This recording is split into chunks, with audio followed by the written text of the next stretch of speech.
उत्तर पुणे जिल्ह्यात पावसानं जोरदार कमबॅक केलंय। खेड, जुन्नर आणि शिरूर तालुक्यात सलग दुसऱ्या दिवशी मुसळधार पाऊस सुरू आहे। या पावसामुळे सह्याद्रीच्या पर्वतरांगा हिरवळीनं नटल्यात।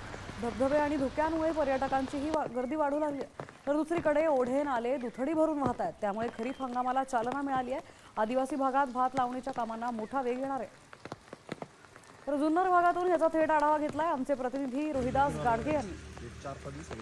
उत्तर पुणे जिल्ह्यामध्ये मान्सूनच्या आगमनाची शेतकरी आतुरतेने वाट पाहत होता आणि सध्या मान्सून सह्याद्रीच्या पर्वतरांगांमध्ये दाखल झाला असून शेतकऱ्यांना कुठेतरी दिलासादायक वातावरण निर्माण झालेलं आहे। उत्तर पुणे जिल्ह्यातल्या खेड, आंबेगाव, जुन्नर, शिरूर परिसरामध्ये पावसाची संततधार सुरू झालेली आहे। घाटमाथ्यावरती मान्सून सक्रिय झाल्याचं वातावरण सध्या पाहायला मिळते। त्यामुळे खरीप हंगामाच्या तयारीला लागलेल्या शेतकऱ्यांना कुठेतरी दिलासा मिळाल्याचं चित्र पाहायला मिळते।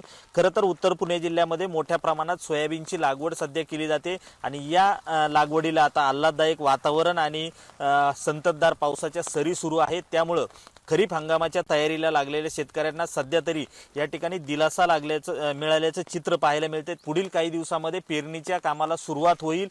मात्र हा पाऊस जर सक्रिय राहिला तर यंदाचं हंगाम हा शेतकऱ्यांसाठी दिलासादायक ठरणार आहे। रोहिदास गाडगे, साम टीव्ही न्यूज, जुन्नर, पुणे।